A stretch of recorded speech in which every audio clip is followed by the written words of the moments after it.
किसी को पता चले कि धारा 370 क्यों हटी, पत्रकार जी छापना ना, इस बात को छापना, इन बच्चों को बताना कि धारा 370 क्यों हटी।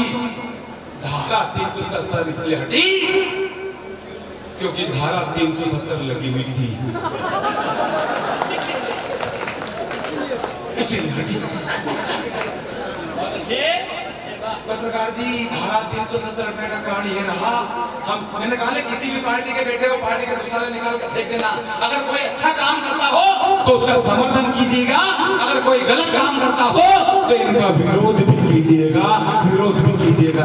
यही लोकतंत्र है मेरे भाई। विरोध की बात आई तो खड़े हो जाए करो, बता दिया करो।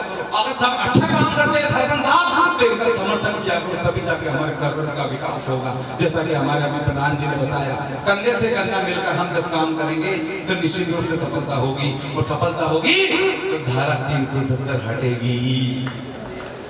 वो काला कानून, सर काला कानून हमारे देश से हटा, और इसलिए हटा गद्दारों के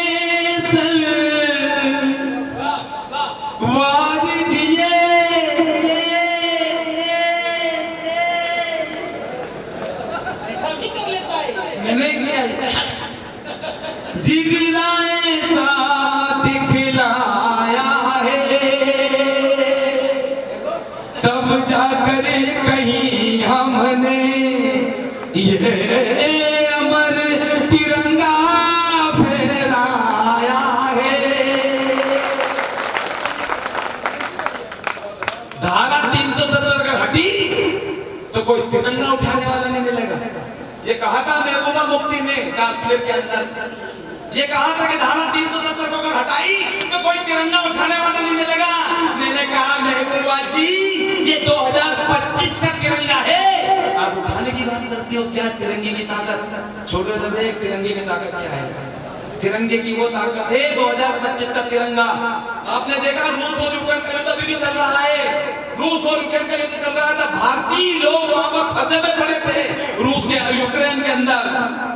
तो मालूम रूस के राष्ट्रपति और पुतिन ने क्या कह दिया था, जेलेंस्की और पुतिन ने स्पष्ट शब्दों में अपने सिपाहियों से ये कह दिया था कि जिस बिल्डिंग पर तिरंगा हो, जिस वाहन पर तिरंगा हो और जिसके हाथ में तिरंगा हो उसी तरफ नजर उठाकर निर्माण देख लेना। तालियां दोनों हाथ उठाना, दोनों हाथ उठाए, सारे लोग उठाए, भारत मां के सम्मान में तालियां बजाना। दीदी कहा था कि जिसके हाथ में तिरंगा उसकी तरफ नजर उठाकर मत देख लेना। और ये क्यों हुआ मालूम है आपको सरपंच साहब? ये इसलिए हुआ क्योंकि साउंड बढ़िया है। धारा 370 हटने का कारण क्या रहा? धारा 370 इसलिए हटी सर, गद्दारों के सर वार दिए, जिगराए सा दिखलाया है, तब जाकर कहीं हमने ये अमर तिरंगा फहराया है। मोदी मेरे अफसोस नहीं जो दिल से तुझको वोट किया, सारे जग में मोदी जी तुमने देश का ऊंचा नाम किया। सरकार कहीं आई गई पर काम न कोई कर पाया, 56 इंच सीने में घाटी में तिरंगा फहराया।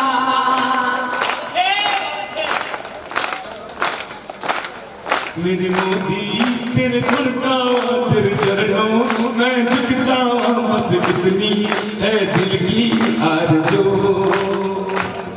जग जान सकाना क्यों मोदी जी देश देश को घूमे थे,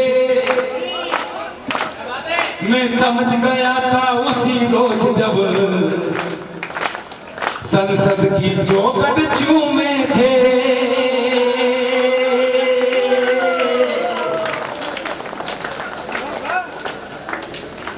क्या है ऑपरेशन सिंदूर? मेरी माता बहनें बैठी हैं, आप अपनी मांग में सिंदूर लगाती है, अपने हिंदुस्तान हिंदुस्तान की सेना ने एक ऑपरेशन सिंदूर किया है जो आपने अपनी आंखों से देखा है। क्या है हिंदुस्तान की ताकत? सर, हिंदुस्तान की ताकत वो अद्भुत ताकत है।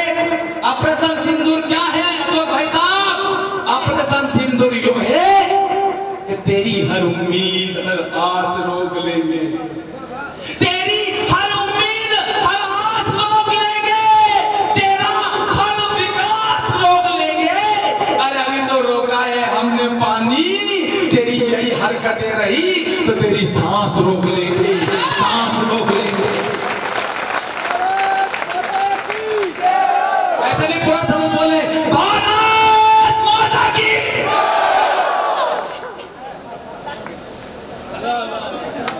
ये है ताकत।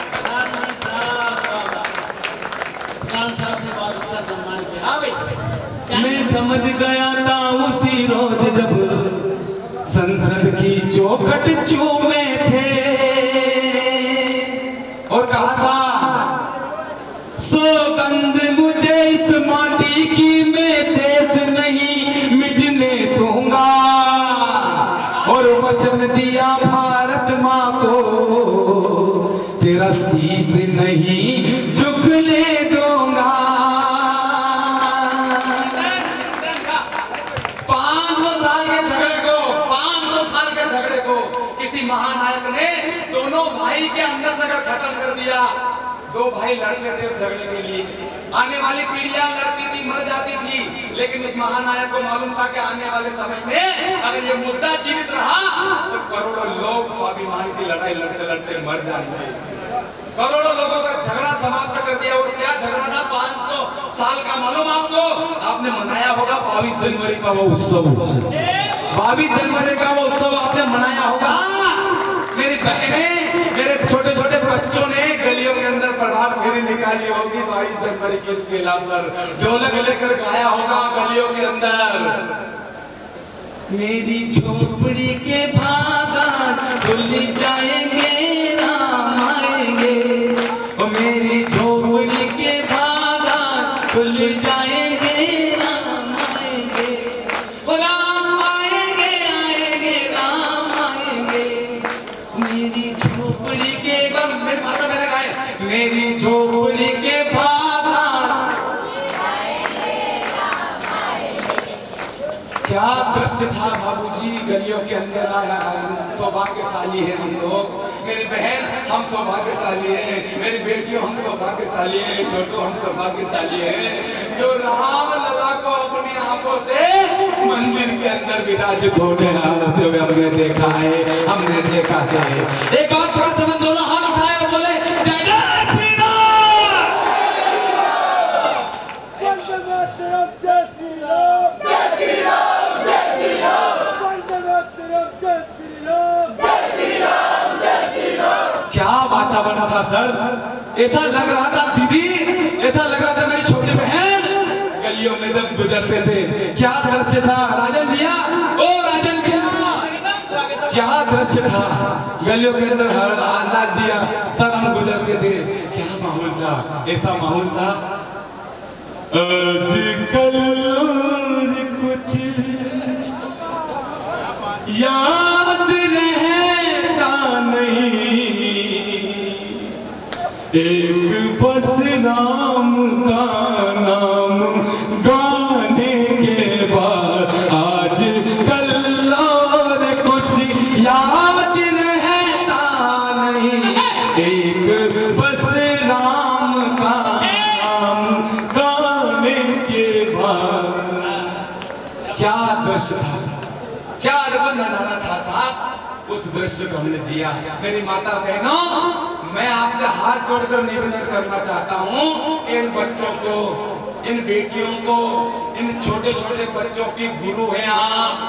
अगर इन बच्चों को शिक्षा देना चाहती है, इन बच्चों को राम बनाना चाहती है, इन बच्चों को श्रवण बनाना चाहती है, तो पहले गुरु आप है। घर का वातावरण राममय बना दीजिएगा आप कल से ही। घर का वातावरण राममय बना दीजिए, मेरा दावा है। कोई श्रद्धा फिर 36 टुकड़ों में नहीं कटेगी मेरी बहन। बच्चों को अच्छे संस्कार देंगे तो इन बच्चों के अंदर राम और सीता जी के लक्षण आएंगे, वरना नाम रखने से